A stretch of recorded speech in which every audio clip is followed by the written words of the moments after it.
Bom dia, pessoal. É um prazer tê-los aqui essa manhã. A gente está aguardando baixar uma apresentação ali de um dos palestrantes. Enquanto isso, eu vou passar algumas considerações e orientação sobre o evento.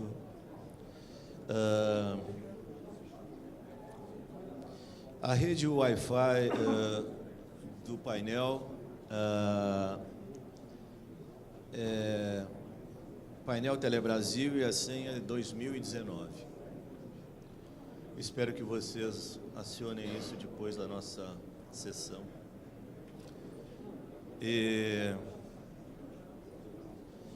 Aviso que sobre as redes e sobre a agência Telebrasil, a agência Telebrasil trará a cobertura completa do painel e estará disponível para consulta dos senhores. Por favor, um pouco de atenção. Ok, a gente vai dar início aqui à sessão.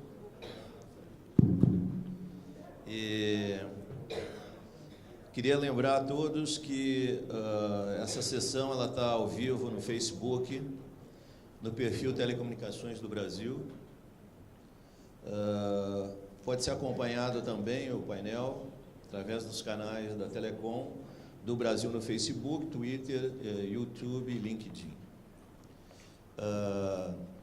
Essa nossa sessão é a sessão temática número 10, que vai tratar do 5G, presente e futuro.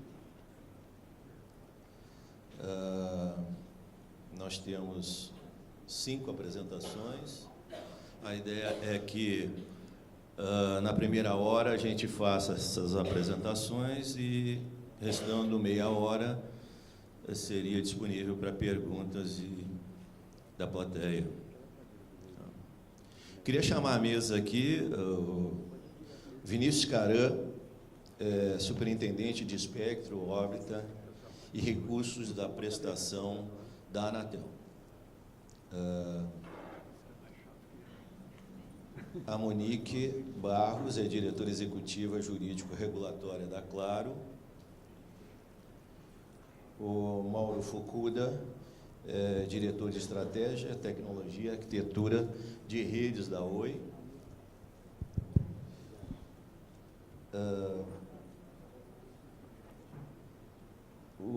O José Gonçalves Neto é diretor de relacionamento regulatório da Telefônica. E o nosso convidado exterior é o Du Aixing, VP de produtos de 5G da Huawei.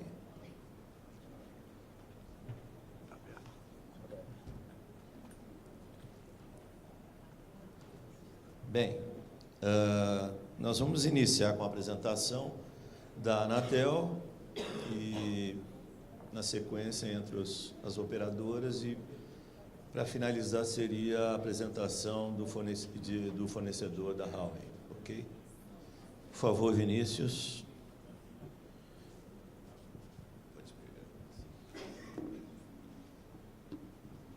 Boa apresentação. Bom dia a todos. Agradeço aí a presença ilustre aqui no painel. Agradeço aí ao painel da Brasil, ao Sérgio pelo convite. É um tema relevante, discutir o 5G, o presente e o futuro. Agradeço aí aos nossos painelistas aqui, o Neto, o Mauro, o Monique e o Mr. Du. É um tema relevante, estamos discutindo o estado da arte aí para a transformação digital, como foi pontuado nos painéis anteriores. Então, uma agenda bem simples, mostrar que a Anatel e o setor e o governo está em sintonia com as demandas setoriais, explicar a motivação para essa licitação que ocorrerá no ano que vem, os estudos que estão feitos esse ano e a concretização para a licitação do ano que vem, o panorama do espectro, das faixas atuais e futuras que vão ser licitadas. Então, por que nós... falar das faixas do 2020 e os casos de uso, que são os novos modelos de negócios que todas as prestadoras têm interesse em promover.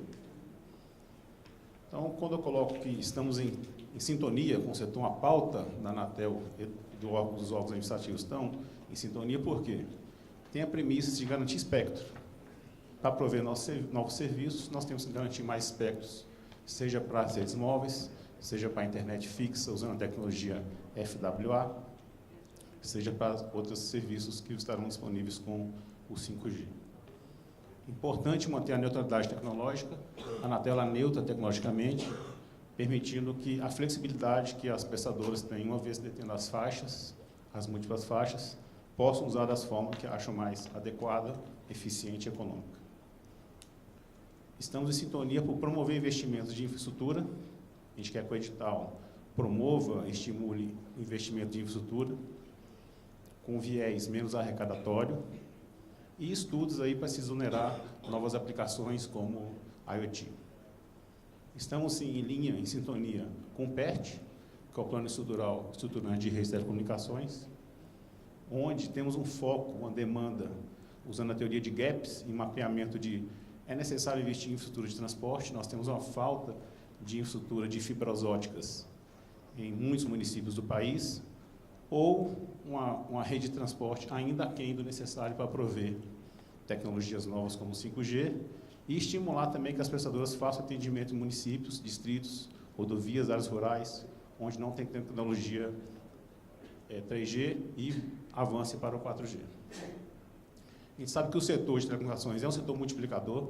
A cada R$1 investido, se proporciona R$1,45 em valor adicionado. A gente movimenta 4% do PIB, 240 bilhões de reais ao ano. É um setor muito relevante, expressivo, e o setor de tecnologia, de telecomunicações, ele é transversal a todas as áreas de economia. Com isso, a gente vai fazer, também, mais uma vez, em sintonia, para garantir estímulo à autorregulação, promovendo que o setor busque uma regulação responsiva e atuar, e a agência poder atuar menos na ação de comando e controle. Esse aqui é um slide que alguns já podem ter passado, mas nós não poderíamos deixar de discorrer de que o consumo de dados ele é exponencial, totalmente atípico do previsto, tanto que tivemos uma corrida, até por interesse das prestadoras, em alavancar tecnologias como o 4G.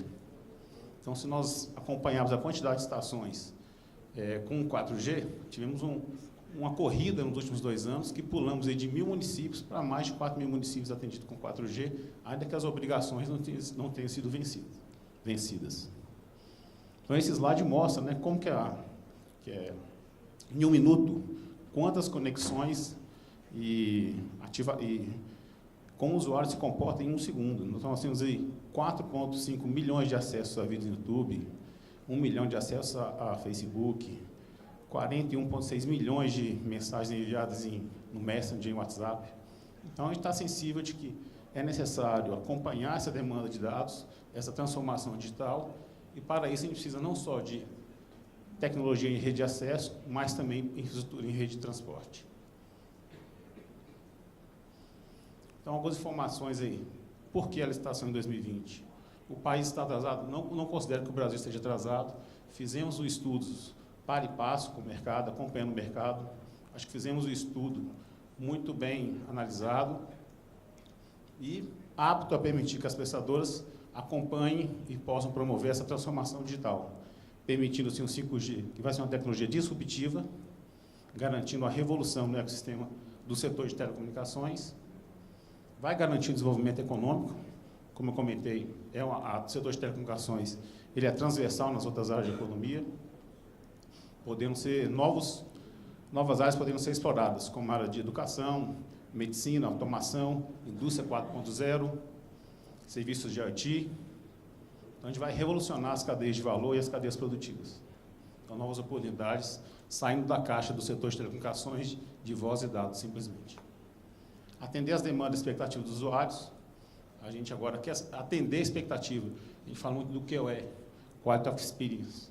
E saindo um pouco do QoS, qualidade de rede, mas sim buscar atender a demanda dos usuários com Quality of Experience. Para isso, a gente permite que o 5G, já é demonstrado pela indústria, ele é customizável. Então, não preciso falar mais daquele conceito de 5G, 1 gigabit por segundo, latência de 1 milissegundo e 1 milhão de pessoas conectadas por quilômetro quadrado. Com o Slice e as novas tecnologias ofertadas, a gente garante, então, um modelo de customização de acordo com a demanda do serviço que vai ser disponível e permite, então, customização, permitindo o uso de faixas variáveis, portadoras variáveis, larguras de bandas variáveis. Então, a customização é bem relevante nessa transformação e no uso eficiente pelas operadoras. E, importante divulgar que essa vai ser a maior licitação do país, disponibilizando espectros aí, nunca antes disponibilizados de uma só vez para o setor.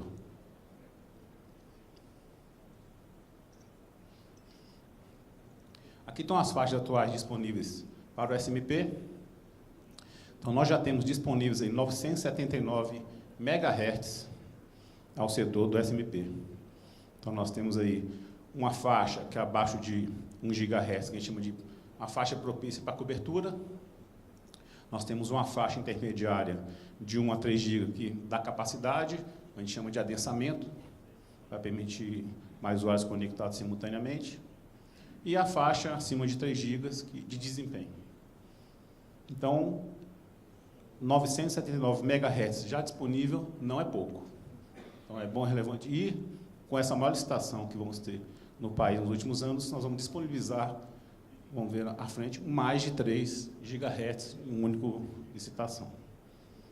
A grande questionamento que se faz aqui, a preocupação é, nós temos aí disponível mais de 979 MHz para as operadoras, algumas com mais de 100 MHz, outras não, dependendo aí da faixa de aplicação, seja para cobertura, capacidade ou desempenho. Uma preocupação que você tem é o uso eficiente do espectro. Ainda que eu tenha 979 MHz disponíveis, vou disponibilizar mais 3,2 GHz, eu tenho municípios brasileiros que as operadoras não fazem uso nem de 10 MHz. Então, como que eu vou disponibilizar mais de praticamente 4 GHz para os operadores e deixar que o município tenha uma reserva de mercado com uma única operadora para usar apenas 10 MHz. Então, isso tem que ser estudado e avaliado por todos. Bem, o edital está disponibilizando mais de 3,6 GHz. Então, nós estamos disponibilizando na faixa de 700 MHz um bloco de 10 mais 10 em FDD. Estão disponibilizando na faixa de 2,3, 90 MHz, que seria aí um bloco de 50 mais um bloco de 40, para aplicação TDD. Em 3,5 GHz mais 300 MHz, 3 blocos de 80 e um bloco de 60 em TDD. E em 26 GHz, onde tem uma fatia de espectro a ser disponibilizado, 3,2 GHz e 8 blocos de 400 em TDD. E o recado que temos que fazer um uso eficiente, garantir a oferta pública para que outros competidores possam usar as faixas não utilizadas e garantir o mercado secundário. A gente não pode permitir que eu tenha aí uma reserva de mercado por algumas prestadoras e outros não possam ter a oportunidade de ativar seu serviço. Aí, quando se fala em potencial da rede 5G, a gente tem diversas aplicações, desde aplicações onde exige, sim, o que a gente chama de 1 com latência baixíssima, de menor de 1 milissegundo.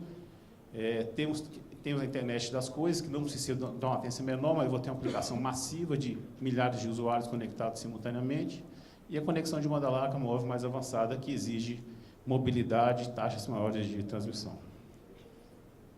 Aplicações futuras. Estamos estudando aí, fazer análise de impacto regulatório para estimular o uso de IoT, internet das coisas. Estamos estudando aí o FISTEL, acho que quando sair uma notícia de decreto para tentar desonerar, estamos estudando assim, as melhores formas e tecnologias para recursos de numeração para IoT. Não podemos falar que a 5G permite um avanço, estudos na parte de inteligência artificial, em machine learning, em realidade virtual e aumentada. Então, são novas possibilidades que o setor de telecomunicações com as outras áreas vão poder desenvolver, são novas oportunidades de negócio. E uma aplicação que deve vingar é a Fiber over Air, ou FWA, que é aplicações TDD, permitem isso com maior flexibilidade em redes SM, fazendo redes ponta a ponta e garantindo aí mais de 1 gigabits nas residências dos usuários, sem necessidade de cabeamento. E o blockchain também eu tenho bem discutido. Aqui não vai dar para ver direito, mas aí são a cadeia de utilização da parte de IoT. Até trouxe aqui para fazer a cola, né?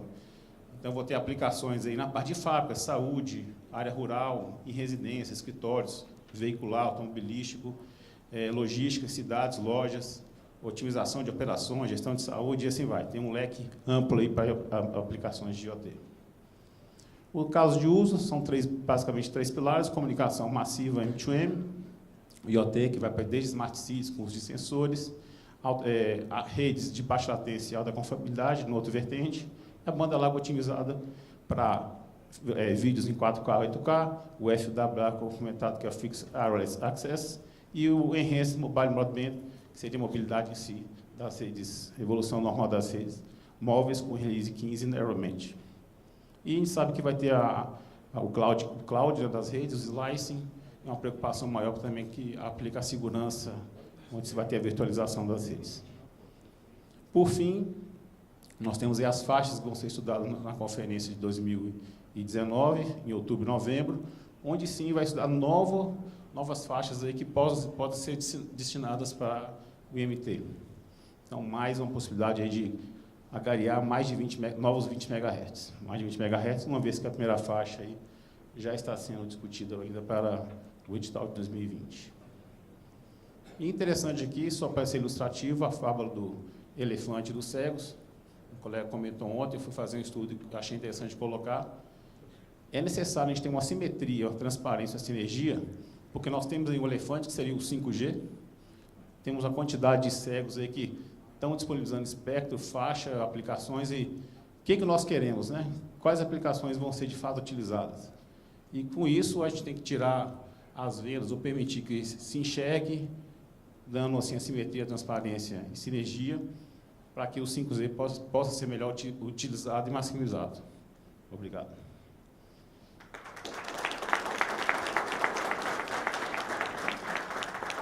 Obrigado, Karan. Apresentação seguinte do Mauro Fukuda.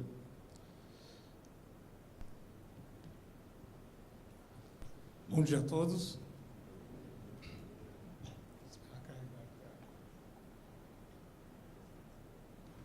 Apresentação da Oi aí, por favor.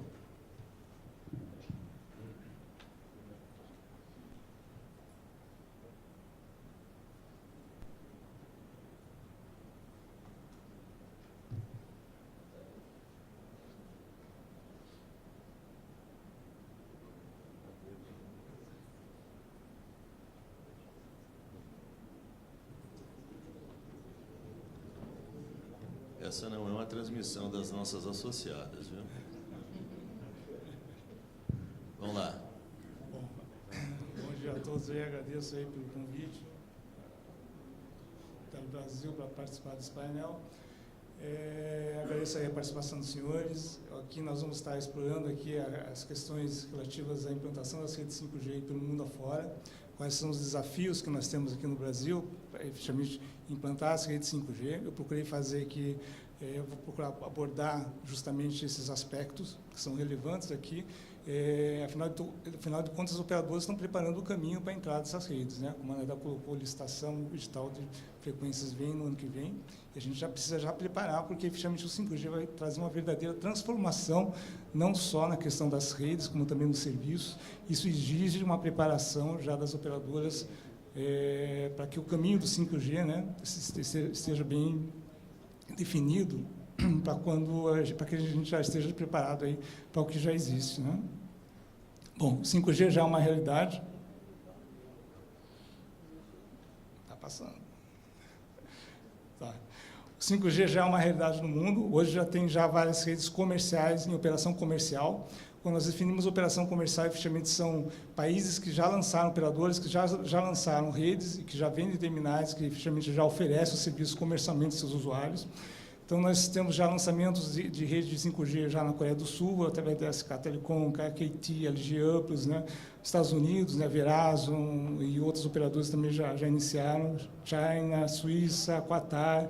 Aqui na América Latina, né? O primeiro país que anunciou o lançamento comercial e fechamento 5G foi o Uruguai, através da Antel, né? Tá certo que é uma operação no site, né? Numa região, mas colocou como lançamento comercial, né? E, efetivamente, ao longo desse ano, nós temos lançamento de rede 5G em vários outros países do mundo, Bahrein, República Tcheca, Estônia, Finlândia, que são levantamentos aqui que foram feitos aqui pelo GSMA. Ao longo do ano, nós teremos, então, um levantamento comercial também de diversas redes. Existem já diversas também redes já em operação limitada, né? Operação piloto, operação experimental. E dentro das redes 5G que já estão em operação, né, o que a gente pode destacar são as operações efetivamente que operam com faixa de alguns em ondas milimétricas, outras em cima das frequências de mid-range, né, mas efetivamente é uma preocupação bastante grande que a gente está vendo o desempenho dessas redes, acompanhando o desempenho de como é que estão as velocidades nessas redes que efetivamente estão chegando aí na faixa de gigabits por segundo, né, de taxa. O grande desafio, efetivamente, ainda continua na questão do delay, né? As primeiras implementações de 5G estão ainda na questão do delay, né? São delays ainda grande rede, então isso é um desafio ainda para conseguir se chegar a delays aí, efetivamente menores que milissegundos. Isso vai exigir um trabalho ainda grande a nível de rede. Então, fazendo um mapeamento então desses países que já têm lançamento comercial, vocês podem acompanhar isso semanalmente. Isso aqui é uma fotografia que nós tiramos aí no final da semana passada, mas isso vem variando semana a semana. Novas implementações 5G então estão acontecendo no mundo. Isso aqui mostra mais ou menos como é que está esses lançamentos de rede. Alguns esses aqui são números de sites, né, números de localidades já atendidas com rede 5G. Algumas localidades são atendidas já com redes 5G comerciais e outras com operação limitada, né, operação de pilotos ou testes, né. Se destacam muito, então, as operações na Europa, né, principalmente, Europa, na Ásia e nos Estados Unidos, né. Quando nós formos ver a nível mais detalhado, né, um dos países que se destacam na implementação da rede comercial 5G é a Suíça, né? A Suíça já tem mais de 227 localidades já atendidas, né, sites com símbolo de vários operadores já com símbolo de rede 5G comercial. As operações nos Estados Unidos, né, principalmente a FWA, Verizon, Sprint, etc., já estão colocando redes em várias localidades nos Estados Unidos. E também na Coreia do Sul, na China também já em caráter experimental, também já entraram algumas redes. No Oriente Médio, né, no Qatar, Bahrein,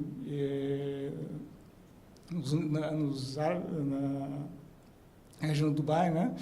E hoje nós temos o quê? Em termos de produtos e soluções de mercado, nós temos aí já um conjunto de smartphones, né, que foi uma grande preocupação para o lançamento do efetivamente 5G.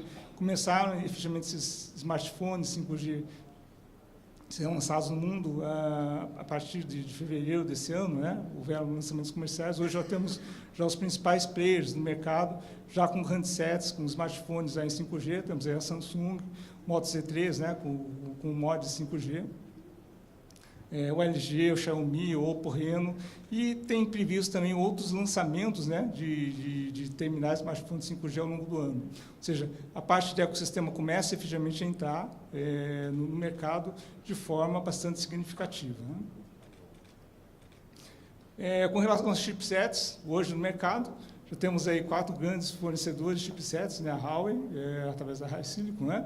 MediaTek, Samsung e Qualcomm, o que significa que já temos uma quantidade grande, significativa de chipsets, e com isso vai começar aí a multiplicar o número de possibilidades e dispositivos aí para suportar o 5G, né?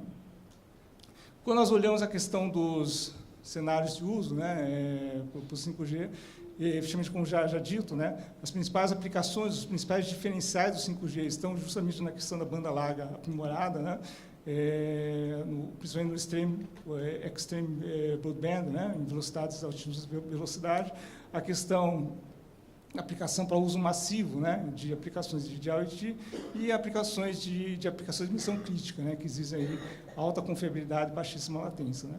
Então, desses cases de uso, os cenários de uso que nós temos que identificar, né, dos diversos casos de uso possíveis para o 5G, que vão desde aplicações de banda larga, o uso em aplicações de meios de transporte de alta velocidade, OT massivo, etc., identificar quais efetivamente são aqueles usos cases, né, que vão ser aplicados para o 5G, especialmente aqui no Brasil. Então, a grande questão é identificar essas aplicações. E, num primeiro momento, quando você olha, grande parte das aplicações hoje existentes das necessidades de serviços, né, elas podem ser atendidas pelas redes legados, vamos dizer assim, né? Grande parte das redes, porque os serviços, na realidade, como não existe serviço 5G, grande parte dos serviços atualmente existentes, né, já são suportados pelas redes atuais, 4G, 3G, até mesmo 2G. Né? Mas, efetivamente, existe todo um conjunto de aplicações, oportunidades que o 5G traz. São justamente aquelas aplicações que vão necessitar de baixíssimo delay e alta banda. Né? O caso de aplicações, principalmente de veículos autônomos, né? Aplicações relacionadas à questão de telemedicina, medicina à distância, cirurgia remota, que são aplicações de missão crítica, aplicações que requerem bastante banda, por exemplo, monitoração, nós colocamos aqui monitoração de câmeras de cidades, câmeras de alta resolução, que permitem fazer monitoração, então, que existem, efetivamente, bandas mais altas. Né? Então, tem um conjunto de universo de aplicações, efetivamente, que necessitam de redes 5G para que possam funcionar, né, adequadamente. Né? E existe todo um conjunto, portfólio de serviços que ainda podem ser suportados perfeitamente pelas redes 4G e 3G, né? Principalmente as redes 4G, as redes LTE. Né? A grande questão é quais desses serviços efetivamente vão ser o carro drive. Né? Existe algum killer application com 5G? Na realidade, se você for olhar, hoje não temos aí um killer 5G. Quais são as primeiras implementações que vão ser usadas para o 5G? Né? Então, aqui eu destaquei algumas, né, em relação ao que a gente enxerga hoje de possibilidades para o 5G, e isso efetivamente está sendo visto pelas operadoras que lançaram o 5G comercialmente mundo afora, né, as aplicações de melhoria da questão da banda larga, né, na questão de velocidade, latência, etc. As aplicações de banda larga fixa, usando as redes 5G, carro conectado, IoT industrial, transmissão.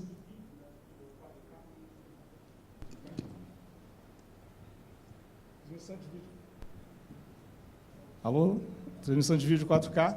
Uma vez que os smartphones hoje já gravam vídeo em 4K. Opa!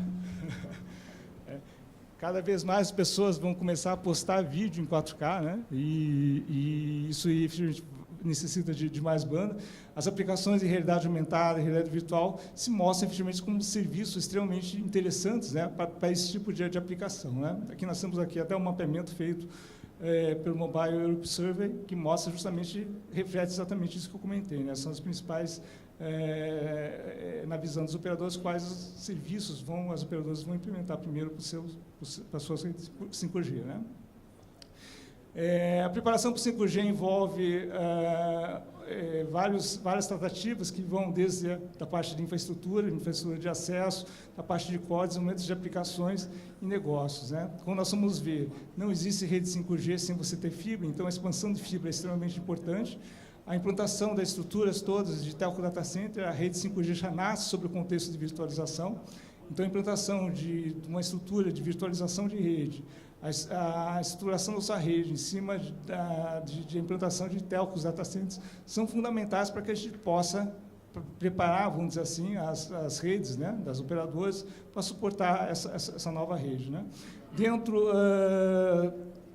da questão da rede de acesso, nós temos a preparação do refarm de frequências, para você poder retrabalhar a sua questão das faixas de frequências disponíveis hoje, fazer refarming de frequências, fazer uma otimização do uso do espectro de frequências para abrir o caminho também para o 5G. Né? A questão das novas aplicações e negócios que o 5G vai trazer necessitam também toda uma alteração de toda a parte da readequação dos seus sistemas para suportar os novos modelos de negócios trazidos também pelo 5G. Conforme falei, não existe como você implantar 5G sem fibra, né? As necessidades de bandas, principalmente a parte de fronthaul, né? Em que você vai ter usar tecnologias de disciplina, exigem aí faixas aí de bits, a faixa de acima de 2,5 gigabits por segundo, e isso só pode ser feito através de fibra. Então, a capilarização de fibra é essencial para que a gente possa ter efetivamente a implantação das redes de acesso dentro do 5G. Da mesma forma, a preparação dos modelos de rede de acesso vai depender também do tipo de aplicação, né? Seja de Massive IoT, Extreme Mobile Broadband, aplicações de IoT. Com isso, você vai ter que trazer elementos da rede núcleo, né, para mais perto da borda, dependendo do tipo de aplicação. Então, esse movimento também vai exigir, né, a capilarização dos telco data centers de acesso, a introdução de elementos, né, de multi-access de computing, né, mais próximo da rede de acesso, né.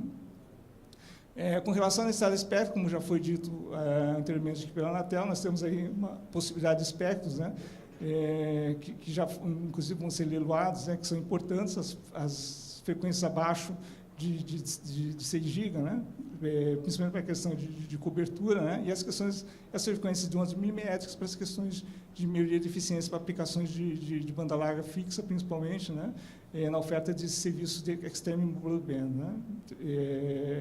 Um ponto importante dentro da transformação das redes das operadoras é a questão da virtualização e da entrada dos elementos de orquestração de rede. Isso também é trazida para o mundo móvel agora com a entrada do 5G, a implantação, então, dessa estrutura virtualizada.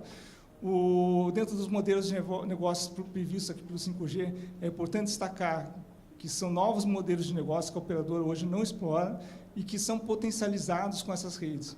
Com isso, toda a parte de sistemas hoje que estão sendo adequados, né, para o mundo digital, ela também precisa já estar preparada para um novo modelo, para a oferta de novos modelos de negócio, tanto para a oferta de Network as a Service, toda a parte de serviços de cloud, né, plataformas as a Service.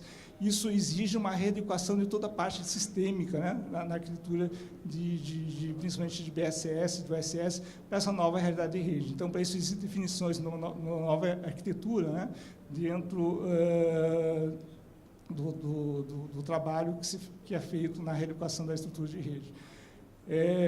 Existem desafios importantes aqui na questão do 5G, especialmente aqui no Brasil. Primeiro, logicamente, a questão do espectro de frequência, né? A gente vai ver aí, de acordo com o leilão de frequência da Anatel, dependendo das faixas que cada operador adquirir, quais são os desafios para implementar isso dentro da rede. Existe todo um conjunto de necessidades de revisão do arcabouço regulatório, envolvendo aí, quando você fala numa rede que vai estar tratando aí diversos serviços de forma diferenciada, a questão de aspectos trazidos pelo Marco Civil da Internet, né, neutralidade de redes, a parte toda de tributação vinculada à questão do IoT, etc., ela precisa ser melhor trabalhada e melhor definida, né? Existe uma parte da padronização das estruturas de core, né, que está sendo feita na parte do 3GPP, na release 16, que vai ser lançada, foi postergado no final de 2019 para o começo de março de 2020, que ainda está sendo fechada com a padronização, na parte de core, né, standalone, para o 5G, e isso gera, vamos dizer assim, ainda não existem soluções efetivamente maduras no mercado, especialmente aí para a nova rede núcleo, né. Outra parte também é a disponibilidade ainda limitada de dispositivos e terminais para o 5G. A gente, conforme comentei já, mostrei anteriormente, existe ainda um universo que está crescendo, mas ainda é um universo incipiente de ecossistema, e tem toda a parte ainda de facilidades, né, os desafios para a construção da infraestrutura de suporte, né? Capilaridade de fibra, a questão das redes de antenas são importantes aí e fundamentais para que a gente possa construir essas redes, né? E tem a questão de negócio, né, que é a questão dos efetivamente quais serviços e use cases vão ser importantes aqui para suportar o 5G. Dentro do projeto 5G Brasil, é importante, eu queria destacar aqui o trabalho que está sendo feito aqui para a gente fomentar a questão do 5G no Brasil, um trabalho que está sendo conduzido aqui no projeto 5G Brasil. Reúne os principais fornecedores, as principais operadoras do país, entidades de pesquisa, instituições do governo, para que a gente efetivamente possa construir, né, estabelecer um caminho para construir essas redes. Então, destaco a importância do trabalho que o projeto 5G Brasil vem realizando aqui para o desenvolvimento do 5G aqui no país, né? E, por fim, dentro da Oi, a Oi vem trabalhando, eu como representante da Oi, vou trazer aqui, rapidamente, aqui, o trabalho que a gente vem fazendo aqui para construir esse caminho, né? Então, dentro da rede de fibra, o trabalho de capitalização da rede de fibra ótica, a gente sabe que é a infraestrutura básica para o 5G, a questão da rede de transporte, né? A gente vem trabalhando na reeducação, principalmente na questão da latência, que é um desafio muito grande trazido para essas novas redes. Então, o trabalho de reeducação de toda a parte de infraestrutura de transmissão IP para redução de latência, todo o hardware também já preparado já para o 5G, para quando o 5G entrar, só fazer o turnaround dessa rede, e a parte toda de virtualização, né, necessária para a gente implementar essas redes, né. E a questão também da experimentação, né? Então, hoje já vem fazendo alguma experimentação da rede 5G, lançamos aí uma rede 5G experiência em Búzios, né? E vamos aí trabalhando aí para entender melhor a tecnologia e desenvolver aí produtos e soluções para essa nova rede. Então, muito obrigado aí a todos. Ok, obrigado, Fukuda. Você vai ficar me devendo 10 minutos. Monique, por favor.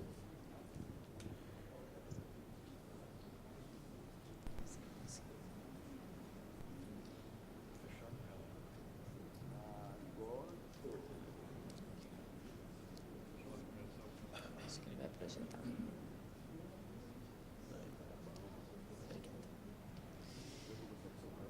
Bom dia a todos. Muito obrigada pela presença de todos vocês, dos painelistas que estão aqui comigo.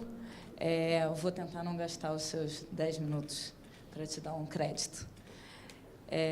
Bom, primeira visão que eu queria apresentar aqui é que a gente, como já foi dito em vários painéis, não só nesse, mas desde ontem a gente vem falando muito da infraestrutura, de como será o 5G, que é uma evolução, uma evolução disruptiva, na verdade, para esse mercado que a gente vem trabalhando ao longo de tantos anos.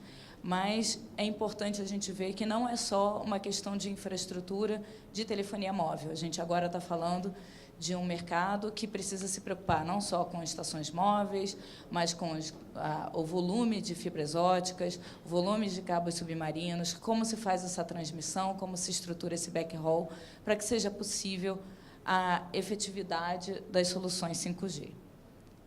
Nossa, foi sozinho. Qual é o contexto atual do 5G no Brasil? Bom, a gente já tem uma série de frequências que, como foram bem colocadas pelo Vinícius, já estão sendo cogitadas e avaliadas para o uso do 5G efetivamente no Brasil. Então, a gente está falando das frequências previstas para o próximo leilão, de 700, 2.3, 3.5 e até o 26 GHz. Mas a gente tem uma preocupação e precisa ter um cuidado muito grande com como vai ser esse processo de licitação.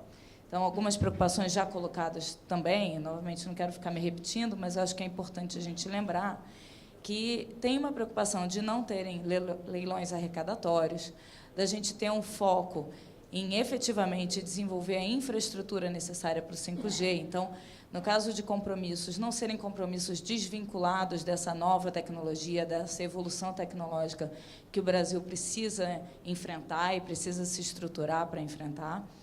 Os compromissos de tecnologia nacional, que precisam ser cuidadosamente revisados para que a gente não se atenha a obrigações, ao invés de investir na melhor evolução possível para o setor. E é importante, a gente vem falando isso há algum tempo, que o espectro que vai ser licitado esteja efetivamente pronto para a utilização. Quando a gente fala de estar efetivamente pronto para a utilização, o que a gente consegue identificar? Que tem várias barreiras a serem superadas para o 5G ter uma evolução tranquila e real no Brasil. Quais são essas barreiras? Bom, primeiro a gente tem o ponto de interferência, que hoje a principal frequência que está sendo cogitada para o desenvolvimento do 5G no mundo, que é o 3,5 GHz, no Brasil, ela tem um alto grau de interferência com a TV satelital. A Anatel tem feito diversos testes, foram citados, inclusive, nas palestras de ontem. Esses testes estão sendo finalizados, mas já se sabe que é um grau de interferência bem relevante para uma população que hoje tem acesso, em muitos casos, unicamente a esse tipo de acesso à TV aberta, que é através da TV satelital, e não deveria sofrer impactos tão relevantes. Então, é uma preocupação que tem que ser endereçada e solucionada com cuidado.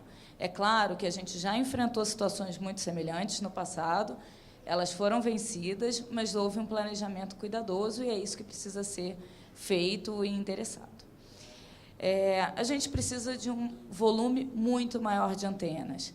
E aqui eu estou falando das estações móveis, principalmente, mas, além disso, a gente tem todas as outras necessidades de infraestrutura passiva. Então, o que precisa ser enfrentado também, não só pelas prestadoras, mas pelos órgãos governamentais, pelos municípios, pelo governo federal e de forma geral. Como tratar essa parte de licenciamento de torres, de endereçamento da infraestrutura passiva, direitos de passagem, utilização de postes, porque agora a gente não está falando mais de uma infraestrutura que pode sobreviver com o que existe hoje. A gente está falando de um crescimento muito acelerado do volume de torres, de estações, de small cells, de rooftops, que a gente vai precisar implementar para que, efetivamente, o 5G funcione adequadamente no Brasil.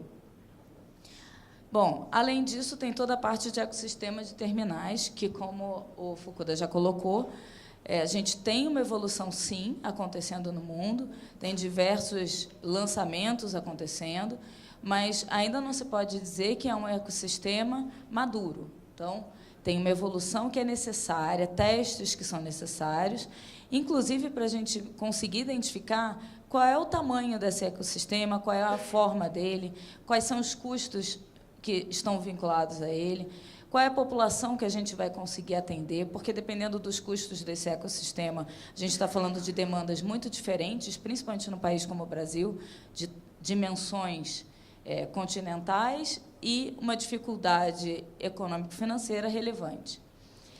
E o outro ponto que as prestadoras são obrigadas a avaliar, e é importantíssimo a gente levar em consideração, é como a gente vai rentabilizar essa tecnologia nova. É inevitável, é o futuro, mas a gente precisa avaliar como rentabilizar, como isso vai virar um negócio sustentável para o país e para as prestadoras que operam aqui.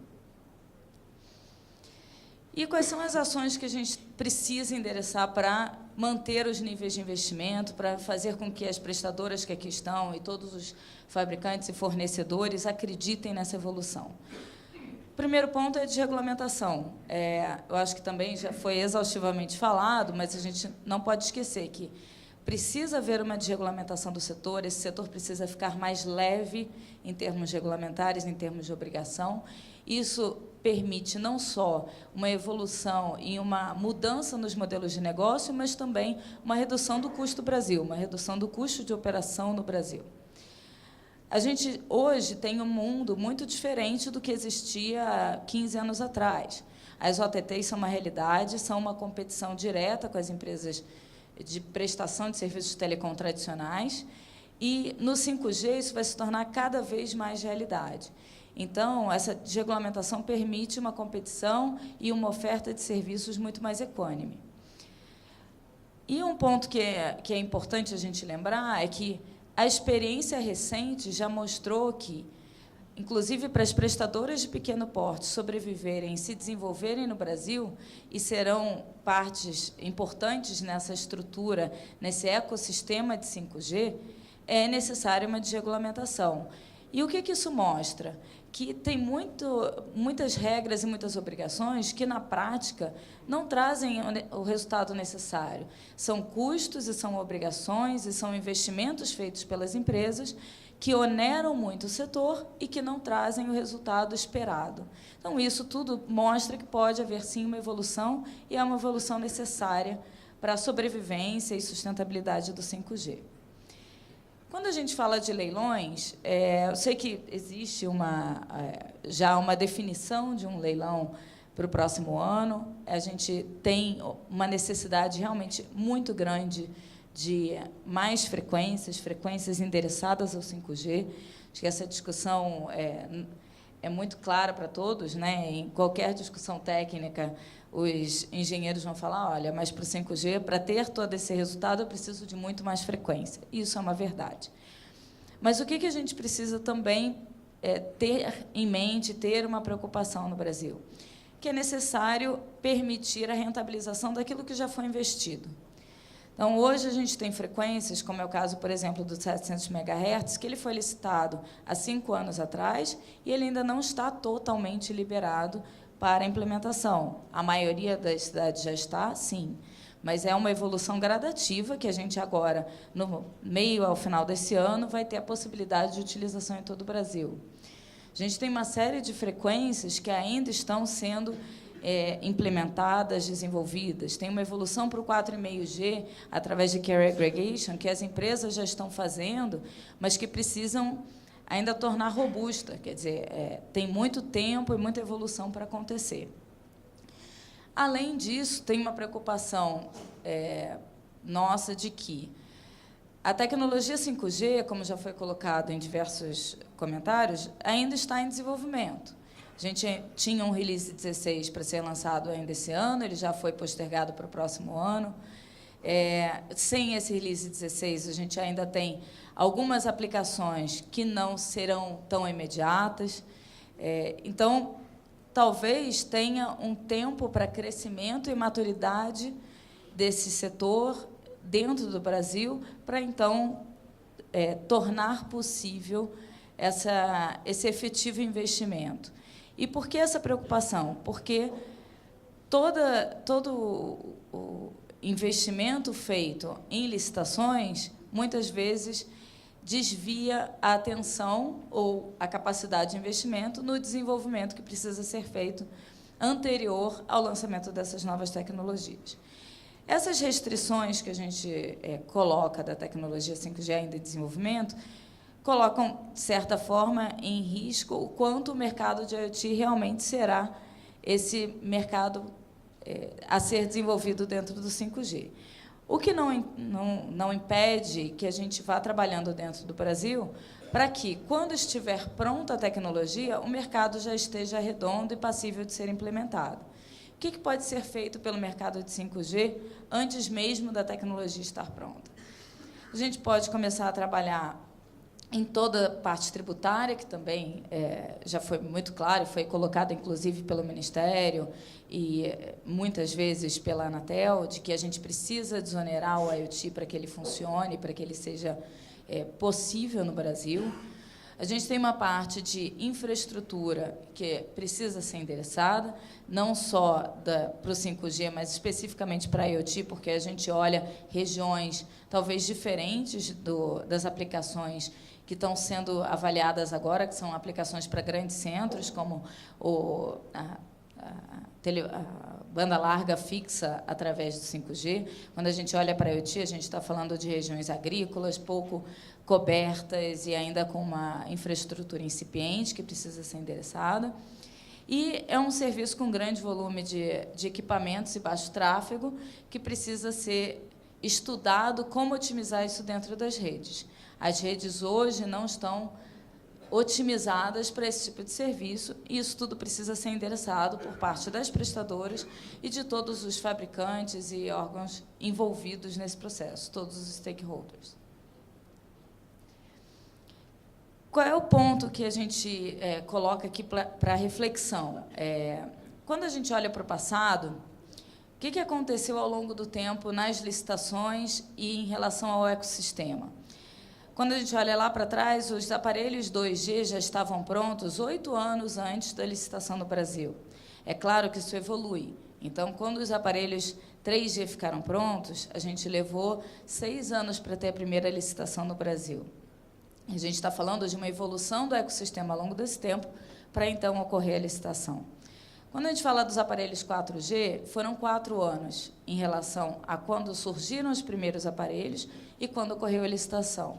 Então, o país já tinha uma maturidade, já conhecia qual era esse ecossistema e como ele seria desenvolvido. Quando a gente fala do 5G, esse ano estão surgindo os primeiros aparelhos. Foram colocados até alguns exemplos de aparelhos que estão surgindo comercialmente, mas ainda não tem um grande volume, não tem uma avaliação de precificação, a gente não tem fornecedores que possam nos dizer qual é a demanda efetiva esperada e como a gente poderia rentabilizar esse produto. Então, o questionamento talvez a gente tenha uma licitação ainda sem conhecimento total de qual será esse cenário. No passado, a gente teve várias experiências, mas teve tempo para entendê-la e para tornar maduro o setor antes dessa participação. Os serviços que a gente fala de impulsionar, e aí vem uma preocupação muito grande com o que a gente está falando de infraestrutura, porque a gente tem dentro do 5G visões que parecem que é uma tecnologia única, mas ela tem características muito diferentes dependendo do que a gente fala de aplicação. Então, quando a gente fala de cidades, por exemplo, falando de grandes centros, e aí que a gente, por exemplo, tem maior potencial de interferência na TV satelital, por conta do uso e da proximidade desse uso tanto da TV quanto do 5G, e, ao mesmo tempo, é onde a gente tem a maior saturação de torres, de postes, e a maior dificuldade de implementação, por exemplo, de mastros para eu conseguir colocar as estações móveis. Então, é um estudo de rede, um estudo de implementação que vai ser muito diferente, por exemplo, da utilização rural, que a gente cai em outro problema, que é qual o backhaul que vai ser implementado para atender essa infraestrutura lá da ponta de acesso. Porque não adianta a gente ter a frequência e conseguir implementar sem ter um backhaul que suporte essa baixa latência. Senão a gente chega no momento em que toda a infraestrutura de acesso traz a segurança, mas a infraestrutura de core de rede não consegue suportar. Quando a gente fala de saúde, por exemplo, já se torna um outro aspecto, que é a garantia daquela entrega, a garantia da baixa latência, a garantia de não competição com outros serviços que estão trafegando na mesma rede. Então, a nossa colocação aqui é muito refletir com relação ao que precisa ser feito, como fazer esse planejamento com cuidado e com segurança, e como estruturar todas as áreas do país, tanto a parte de infraestrutura, quanto a parte de operação das prestadoras, regulamentação, tributação, para que o 5G efetivamente seja um sucesso, seja sustentável e possa levar o país para esse momento disruptivo que todos esperamos que tenha. Obrigada. Ok, obrigado, Monique. Rapidamente, a gente está praticamente esgotado o tempo das apresentações, mas a gente vai avançar na meia hora de questões, ok? Sem prejuízo para os demais. O Neto, por favor.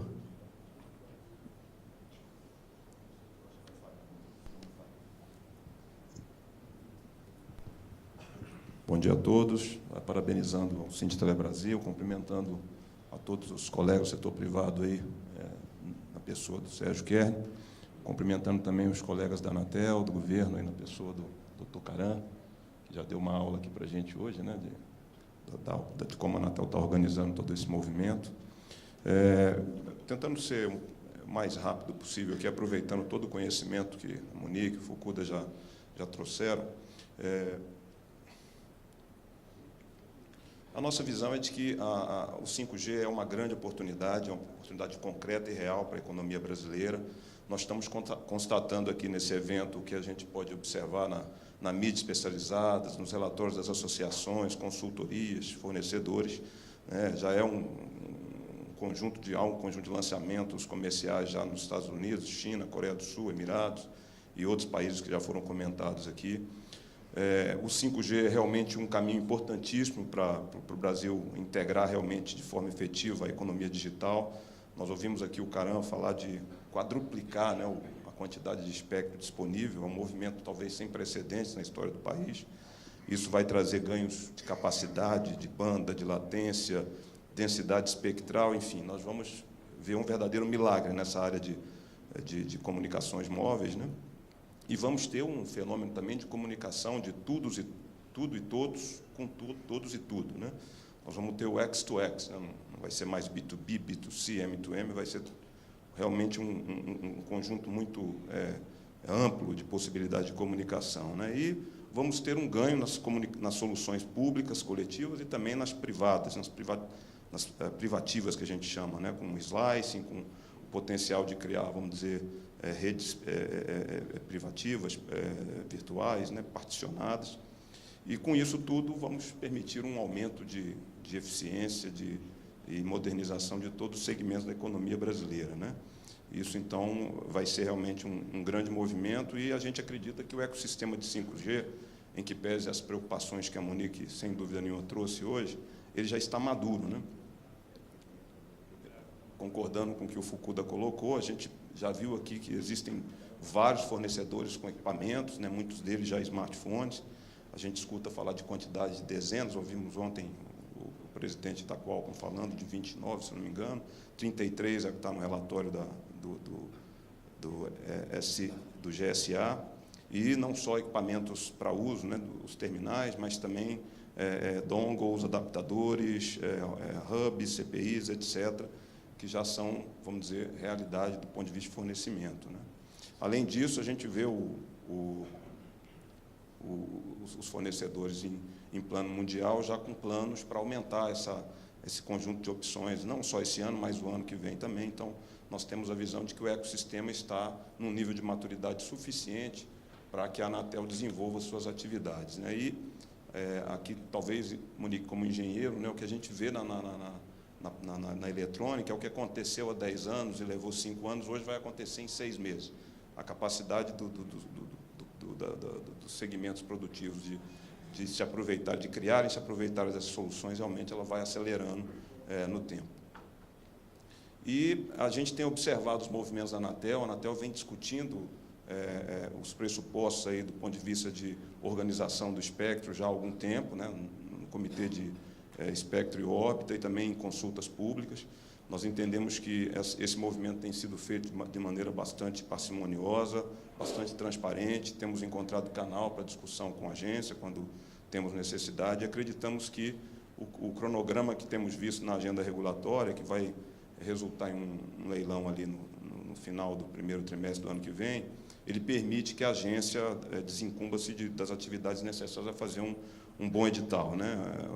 Comungamos da mesma preocupação que a Claro trouxe em relação à questão da disponibilidade da faixa quando da licitação, mas acreditamos que os problemas, né, que são localizados em parte, eu diria, não dominante, menor, né, do espectro que vai ser licitado, esses problemas podem estar equacionados até o edital, e a gente sabe, nós já criamos experiência, por exemplo, no edital de 700 MB, em garantir convivência, remanejamento, mitigação de interferências. Há como fazer isso, na nossa opinião, né? De uma forma geral, a gente acredita que a Anatel tem todas as condições para fazer um belo edital, fazer um grande movimento de transformação no país. Foram comentados aqui pressupostos de simplificação, desoneração, racionalização regulamentar. Isso é essencial, não só para o 5G, mas para a prestação do serviço de uma forma geral. E é importante observar também, cara, balanceamento das obrigações e, vamos dizer, e dos preços das faixas, né? O que a gente vai ver aqui da experiência internacional é que, muitas vezes, você onera bastante nas obrigações, mas isso não evita, se você não fizer um balanceamento dos lotes que você está oferecendo, você não evita uma escalada de preço que torna até inviável a consecução dos objetivos que se pretendia, né?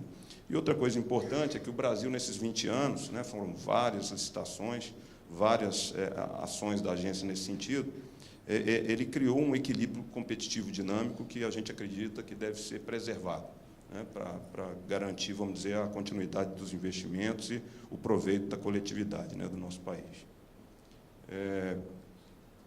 Olhando aí a experiência internacional, a gente já consegue recolher aprendizado, né, já demonstrando de que o movimento de 5G é um movimento concreto no mundo todo. A gente destaca aqui, por exemplo, a Itália, onde a organização em blocos lá criou 2 grandes blocos de maior interesse, com 80 MHz, e 2 menores, de 20 MHz. O resultado do leilão foi uma disputa muito acirrada, né, com preços exagerados. Aí a gente está frisando a ordem de 36 centavos de euros aí por megahertz por habitante. Isso foi algo assim como 2 ou 3 vezes a média de outras estações na Europa. E isso levou um custo, então, de aquisição do espectro muito alto, que inviabilizou a operação individual das operadoras. E o que a gente está observando é que há um acordo de compartilhamento entre as duas empresas que ganharam os blocos principais e controlam aí da ordem de 66% do mercado, e estão construindo uma infraestrutura única, né? Então, eu não sei se foi exatamente esse o fito do governo daquele país ao coordenar essa licitação. Então, é uma experiência para a gente acumular, né? E o que a gente observa, então, em outros editais, e o Grupo Telefônica toma parte de alguns deles, tem um aberto na Alemanha nesse momento, como a gente já ouviu, tem outras apresentações, uma licitação organizada de uma forma muito complexa, que está levando muito tempo, né? As licitações dos blocos regionais, que são muitos, demoram, às vezes, dias, e o edital, então, está transcorrendo já dentro de um prazo de mês, né? Então, é realmente uma experiência a se adquirir, né? E o que a gente observa, então, é que há necessidade de um cuidado muito grande na imposição de obrigações. E é necessário, então, um balanceamento competitivo e também na magnitude das obrigações que os reguladores venham a utilizar, né? Obrigações de grande escopo, que sejam restritivas, né, e não relacionadas diretamente ao espectro licitado, elas podem impactar o resultado da política que se pretende, né, como eu comentei. Obrigações muito onerosas, mesmo que combinadas a valores mais baixos pelo espectro, elas não evitam uma escalada de preço, e, como a gente sabe, se o preço sai muito alto, os agentes vencedores vão entrar para o que é mais importante para a sociedade, que é a consecução de obrigações e implantação de redes, vão entrar descapitalizados, vão entrar com dificuldade de remunerar, de investir, de remunerar suas infraestruturas, né? O valor de compromisso deve guardar proporcionalidade com o valor final cobrado pelo espectro. Então, esse balanceamento, nós temos certeza que a Anatel tem experiência em fazer isso e pode fazer isso, principalmente se aproveitar bem todas as discussões que vão vir nas consultas públicas que vão suceder. Assimetrias muito grandes nos tamanhos dos blocos podem inflacionar preços e inviabilizar o cumprimento dos compromissos. Então, a gente sabe que a Anatel tende a fazer algum tipo de assimetria nos blocos aí, mesmo tendo aí 4,6 GHz de banda para licitar. Existem, obviamente, bandas ali na faixa intermediária, né, principalmente em 2.3, que precisam de muita atenção da Anatel, porque são bandas coringa, que operam em 4G e em 5 também. Então, esse cuidado tem que ser considerado, né? E excessos, né, na regionalização e nas assimetrias oneram o resultado final e podem favorecer, então, novos participantes de uma maneira desproporcional, com prejuízo para esse balanceamento competitivo que eu estava comentando. Com isso, eu acho que a gente encerra aqui a primeira motivação, e aí, Sérgio, acho que fica para o nosso debate agora.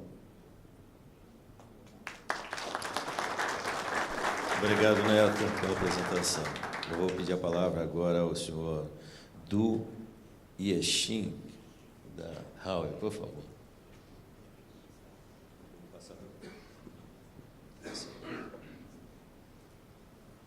Thank you. I'm sorry, maybe only can be in English. Okay. Very great to be here and share some marketing progress of 5G globally. And I hope that all of those marketing information could be useful for you.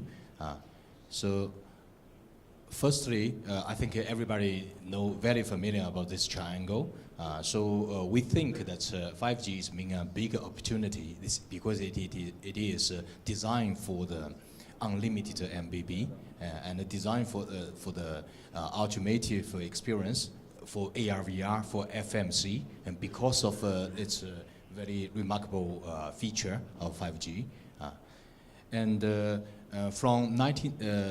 From 2009, Huawei started the research and the development of 5G, and during these 10 years, and I think maybe 2019 will be the first year to commercialization, and we found that the speed of 5G development is far more faster than the expectation. You can see that in 3G time, it takes 9 years to development 500 million subscriber.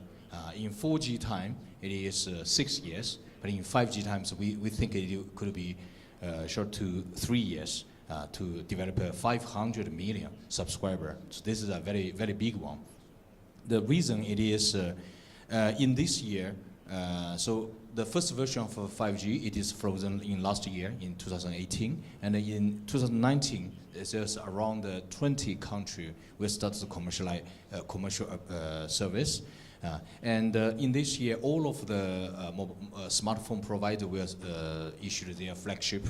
So, for example, Huawei, by the end of this year, we will deliver almost 10 type of terminal, include the smartphone, include CPE, dongle, and the modular. So it will develop very quickly, and we think that by the end of next year, the $300 smartphone will appear in this market. It's very quick, very quick. And another thing is in 2021, the first 100 million subscribers will appeared, and just in 1 year later, 500 million subscribers. One of the reasons it is some massive market like China will be the first wave in the 5G. This is not happened in 3G and 4G time. So far, there's 83 countries and more than 200 operators have already started the trial of 5G, include our Brazil operator. So actually, previously, we also have already do the 5G trial with most of the operators in Brazil. And we also have already finished the interference testing with Anatel, so we got a good result. So we can see that in most of the world, the 5G is a reality. It is not just and in US, in Europe, in Asia Pacific, Far East, so a lot of countries have already started the commercial application. And the spectrum it is a fundamental of everything. So currently here, I just presented several mainstream band. For example, the C-band, you can see that most of the country have already chosen the C-band as their first band for 5G. And 2.6, so here we have China Mobile. China Mobile chose 2.6. So this spectrum also will be very strong ecosystem. 2.3 also have already been chosen by dozens of the country, and we can see that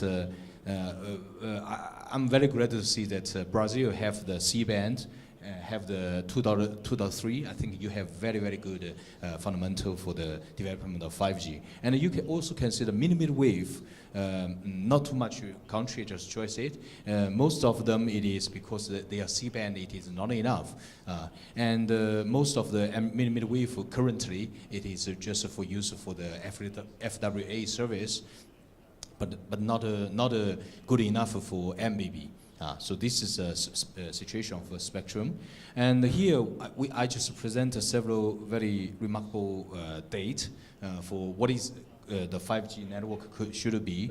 For example, firstly is 80 to 100 megahertz continuous spectrum for the first spectrum of 5G. The second one is a massive MIMO technology be used.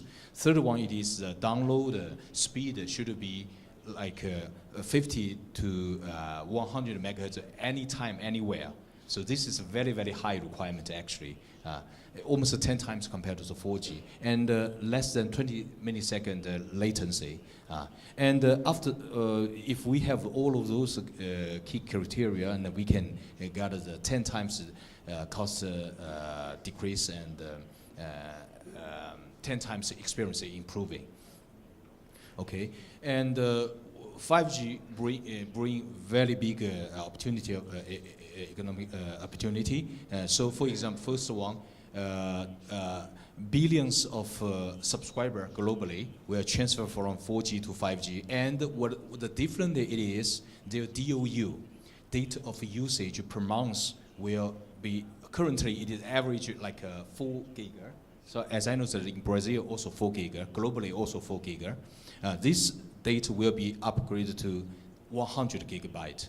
100 gigabytes every month. So this is a big difference. The second one, it is 5G, because of the speed improving, so it could be compared to the experience of fiber. So we think that the 5G could be used in any kind of the scenario previously used by the wireline technology. And the operator also could not only just charge by data package, we also could use the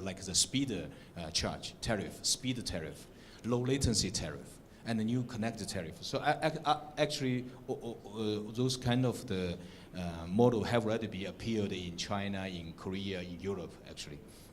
Okay, like what I said, is 100 gigabytes per month. How we can use. So this is a very, very big space level to imagination. So you can see that in Korea market, in their MBB package have already been included the AR/VR package defaultly. So you can see that they have already launched a lot of interesting service like the dating with pop star. So dance with the star together. So all this is AR/VR, and also another kind of new media also appeared. For example, like what we see, that's the what we call it multi-screen, foldable screen, and larger screen. All those kinds of the technology, new hardware technology will appear, and it will bring new opportunity for the media, new media.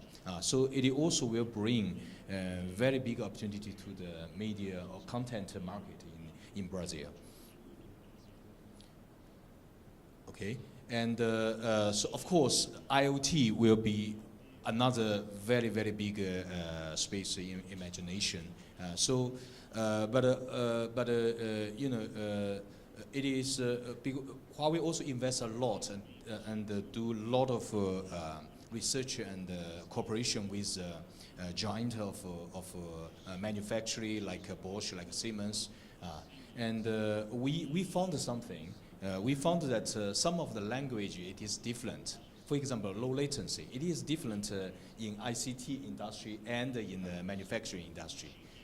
So we found that it will take time to understand each other, and we also it also will need to take time to prepare the spectrum for the industry and the terminal for industry, special terminal for industry. So that's why we think that the IoT will a little bit later than compared to the B2C service.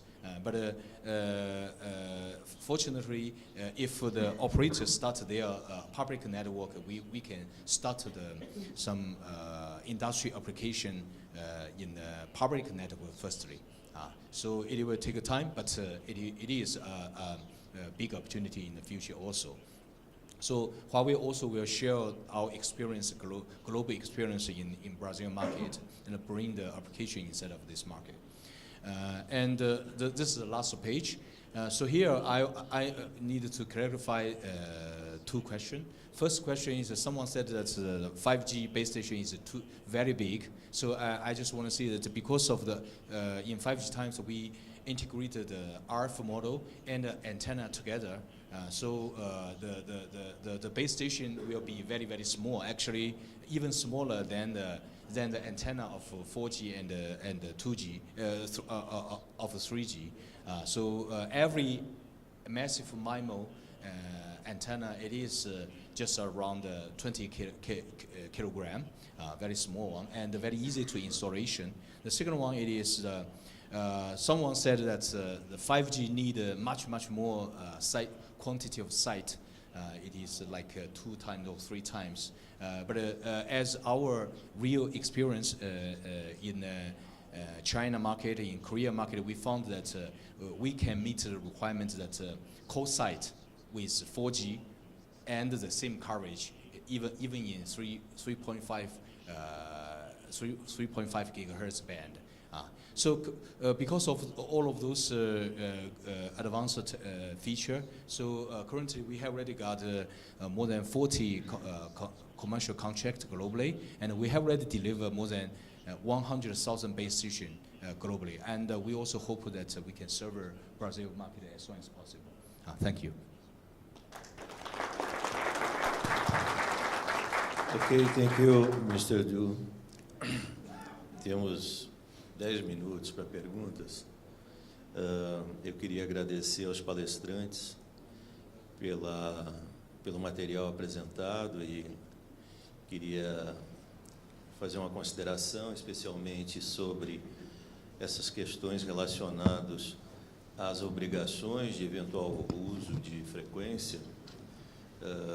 Acho que esse é um ponto fundamental a ser considerado no processo licitatório, já que foi dito que a licitação não tem como finalidade ser arrecadatória. Então, a gente tem que avaliar isso adequadamente para fazer com que haja efetivamente a possibilidade de se implementar a tecnologia 5G com consistência, né, e de forma que as empresas possam ter um plano de negócio saudável e de grande valor para o usuário. Eu queria fazer a primeira pergunta, se me permitirem, e antes disso eu queria pedir desculpas à nossa assistência que está em pé aí desde o início, o pessoal do gargarejo aí, que deve estar cansado, né? Já tiveram várias pessoas e já saíram e voltaram, mas é um bom sinal, significa que o assunto é relevante. Bom, eu queria perguntar para o Caran o seguinte: ficou evidente que o time para um eventual processo de uso das frequências destinadas ao 5G são distintos e não há um consenso entre as operadoras sobre isso. Eu queria saber da Anatel, da agência reguladora, como é que ela convive com isso e quais são as perspectivas. Seria essa a questão. Obrigado, Sérgio, pela pergunta. Acho que isso ficou evidente aí, talvez, na palavra da Monique, esse questionamento de retorno de investimento. A opinião a Anatel, ela não pode ser um obstáculo, né, para o desejo aí, para essa transformação digital e evolução. Então, cada investidor, cada prestador tem um time to market aí para evoluir. Não pode a Anatel, né, pensar no pior caso,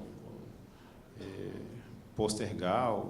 Ela tem que ser o mais sério possível, senão ela tem um trâmite, né, de avaliação, de destinação do espectro, tem todo um processo de precificação, destinação e licitação. Então, a gente está tentando ser o mais sério possível para deixar disponível as faixas e as prestadoras, de acordo com o interesse econômico e de avanço no mercado, poder utilizá-las de pronto. Como ocorreu aí no 4G, teve um boom, né? A gente, mesmo que o 3G ainda não tivesse ainda totalmente pago, as prestadoras correram para fazer o que a gente chama de 1 para 1. A gente tem praticamente uma planta aí hoje, mais de 4.000 municípios com sites já com 4G. Então, as operadoras buscam, né, uma vez a tecnologia está disponível, ela busca novas oportunidades e ofertar novos serviços para ter o retorno de investimento. Então, cada operador deve ter seu time e o plano de negócios para o retorno, mas acredito que o papel da Anatel e do governo é deixar, sim, essas faixas disponíveis o quanto antes. Tem uma pergunta aqui da Algar. Depois, na sequência, o nosso parceiro aqui. Bom dia a todos. Meu nome é Flávio, da Algar. Gostaria de parabenizar pela palestra, pelas apresentações também. E aproveitar já a pergunta, né, do Sérgio para o Caran, com relação a esses leilões do próximo ano, com relação à distribuição para as operadoras regionais, né? A gente percebe aí que existe grande disponibilidade de espectro.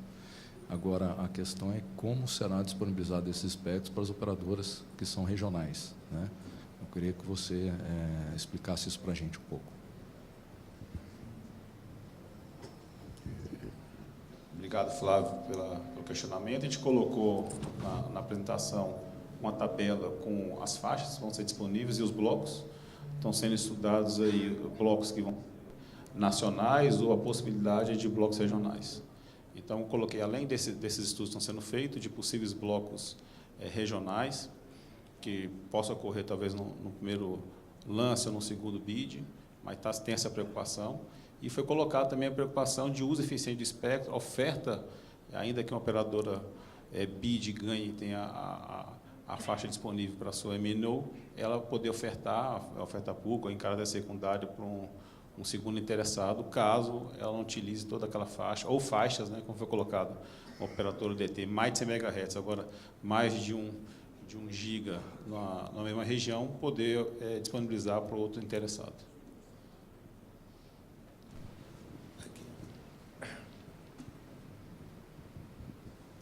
Wilson da Nokia. Primeiro, acho que a Anatel merece os parabéns pela estratégia adotada no edital, de evitar o desastre italiano com essa quantidade de blocos que nós temos, a possibilidade de operação. Mas, Caranco, e a pergunta vai para você e para os demais na mesa, em relação ao bloco de 3,5, vocês não temem que não ocorra uma grande procura por ele em função das dificuldades técnicas de limpeza e ocorra uma busca muito alta pelos outros blocos? Acredito que não, porque o 3.5, vamos dizer assim, é o core business do 5G, atualmente, onde tem a planta aí dos blocos disponibilizados. Eu tenho o 3,5 e o 26. O 26 GB na aplicação mais FWA, na comunicação mais para usuários fixos, e o 3,5 aí sendo os mais propícios aí atual 5G. Foi colocada a questão de possível interferência aí com o TVRO, com o TV Receive Only. Tem-se uma divulgação aí, talvez um pouco exagerada, que teria um prejudicial para receptores de usuários em TV, antena parabólica de 6 milhões de usuários, mas os estudos mostram, né, que, apesar de ter se constatado um percentual de interferência, o teste ele é feito na proximidade menor que 70 metros, e uso de filtros de LNF, Low Noise Filter, feeders, podem resolver grande parte desses problemas. Então, estando disponibilizados 300 MHz em 3,5, a gente, pelos testes que estão sendo feitos lá no Rio, com apoio aí do setor, temos algum grau de interferência que estão sendo avaliados, mas que possam ser mitigados e sem maiores problemas. O Pro 3,5 carrega o custo da limpeza do 3,5. Isso aí está sendo estudado, né? Os cadernos de teste estão sendo concluídos até o final de junho e vai ser, então, avaliado. Posso? Bom dia, Alberto da Oi. Na realidade, ao Vinícius, eu queria, na realidade, fazer uma pergunta sobre a possibilidade da utilização de espectro compartilhado. Algumas agências, na realidade, inclusive até para fomento de inovação, utilizam um espectro compartilhado. E esse espectro, na verdade, ele pode ser feito, a utilização dele combinada com a utilização para uso regional ou, eventualmente, por exemplo, dentro de determinados lugares, por exemplo, dentro de locais ou coberturas indoor. Na verdade, isso existe nos Estados Unidos, né, com o projeto CBRS, e existe também na Europa, né, com LSA, com 2.300. A pergunta que eu faço é justamente porque hoje a gente verifica que existe uma dinâmica muito extensa na questão da limpeza do espectro. E, eventualmente, com esse tipo de tecnologia, não só a questão da liberação mais rápida do uso do espectro, mas também em outras faixas. Por exemplo, no caso de coberturas indoor, outras faixas, inclusive até da própria banda C, né, poderiam estar sendo utilizadas como uma faixa de 3.7 até 4.2, né, para o ambiente indoor. Eu queria, na realidade, verificar como é que a Anatel ela vê essas questões. Né? Tem os 600 MHz para aplicações rurais também, né?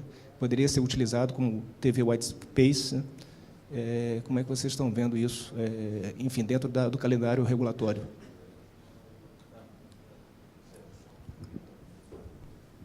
Oi, Caran, eu queria aproveitar essa pergunta para que você incluísse também a sua visão e a preocupação da agência com a tentativa de criar mecanismos de contiguidade do espectro, para quem for bidar, para quem for licitar, inclusive quem já tem faixa hoje. Então, a Anatel está tentando para isso, porque isso pode trazer um ganho de eficiência muito grande, né, para o uso do espectro.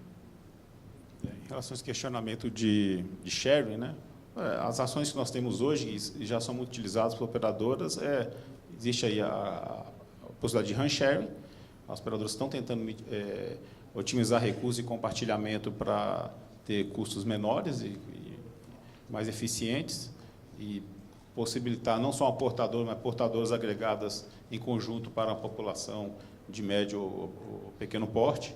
Foi colocado até pelo setor, algumas prestadoras, desse interesse em cidades menores que 30 mil habitantes, de fazer compartilhamento. Então, já é uma iniciativa, a Anatel apoia, já existe projeto de home em algumas cidades. White space e estudos aí de compartilhamento estão sendo feitos, não tem agora previsão para esse momento, mas, como foi comentado, né, tem interesse, sim, de sempre prezar pelo uso eficiente do espectro e permitir que não só um operador detenha faixa, mas possa disponibilizar em oferta ou em uso secundário para outros interessados. Mas a gente pode depois avançar e internalizar a demanda específica. Ok, mais uma pergunta, e a penúltima, e fechamos mais duas. Algar, por favor, depois a Claro. Bom dia. Meu nome é Margarete. Primeiro, parabenizar aí a mesa, né, pelas apresentações muito boas. E sinto muito, caramba, mas é para a Anatel. Pelo que a gente já pôde ver aí das divisões aí dos lotes, né, o lote de 26, até onde eu já vi de publicação de imprensa, na análise da Procuradoria, que estava disponível no site também, não tem lote regional. E mesmo aqueles lotes regionais de 2,3, de 3,5, não foi disponibilizado assim. Eu vi que estava por UF, né? Mas assim, eu vou citar o caso da Algar, né? Que anteriormente, em outros leilões, tinha uma área específica para Algar, porque efetivamente nós não ocupamos o estado de Minas todo, nem o estado de São Paulo. É parte do estado de Minas, parte do estado de São Paulo, de Goiás, Mato Grosso. Então, assim, isso nos preocupa muito, assim, porque eu entendo que a gente deveria ter oportunidade de participar, assim como as demais, sem ter que comprar nada além do que a gente efetivamente precisa. Então, assim, o que a Anatel está pensando? E no de 26 também, né? Que está nacional, uma licença nacional. A gente viu que são 8 lotes no de 26. O que a Anatel está pensando nisso? Assim, a gente sabe que ainda não está fechado, né, o material da consulta, que ainda está sendo discutido dentro da agência, mas, assim, para empresas regionais, não só a Algar, mas existem outras também, né? Tem, por exemplo, a Sercontel. Então, assim, o que vocês estão pensando disso? Né? E podem ter até outras empresas também que o interesse não seja, por exemplo, o Estado como um todo. O que a Anatel está pensando? Obrigado, Margarete, pela pergunta. De fato, foi colocada aí a questão de ter 8 blocos de 400, a princípio. Vai para a consulta pública e a questão a contribuição da sociedade, do setor, desses blocos serem nacionais ou regionalizados, né? A priori, tem sim essa preocupação em ter possíveis, né, lotes a serem bidados para blocos regionais e não apenas nacionais. Que não seja, está sendo estudado, não tem como antecipar, porque está em estudo, se vão ser lotes em primeiro bid ou em segundo bid para regionais. Então, vai estar disponível aí em breve para consulta e contamos com a participação de todos o setor. E reiterando esse aspecto. Tem mais uma pergunta aqui, da Claro, Capela. Ok, obrigado, bom dia. Muito bom o painel, mas eu acho que está faltando gente nessa mesa. Tá? A mesa não está completa. O prefeito de Porto Alegre ontem deu um alerta para o Legislativo e Executivo federais aqui em Brasília, uma mensagem assim, muito simples, prefeitos de Porto Alegre, disse assim: não permitam que os municípios e os estados legislem ou normatizem o uso da infraestrutura, ou normas de instalação, de uso de solo, instalação de equipamentos. Não permitam, porque o grande desafio aqui, o problema da frequência é um problema que a gente resolve em casa, né?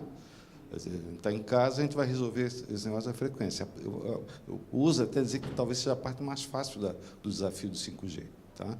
O desafio da infraestrutura, além disso, nós temos o regulador da telecom, tem o regulador do poste, o regulador do conteúdo. O grande desafio é a questão da infraestrutura. E o prefeito de Porto Alegre teve a percepção, inclusive ele está na dianteira disso, ele mudou a questão de Porto Alegre, que sempre era um grande problema em termos de dificuldade de instalação. O Estado, no qual inclui a Anatel também, vai ter que agir em relação a isso. Não pode esperar que, ok, licitamos as frequências, e agora? Tá? Então, quando eu digo que está faltando gente, está faltando aqui o legislador, né? Está faltando o dirigente, o governante, o prefeito, a associação dos municípios, porque ele está perfeito. Esse é o grande desafio do 5G no Brasil. Bom, é só um comentário, então, não tem pergunta associada. Ok, obrigado. Pessoal, eu queria agradecer os palestrantes, especialmente o representante da Huawei, que teve a gentileza de vir de tão distante. Eu queria agradecer a participação de todos aqui, foi muito motivador, e bom dia a todos.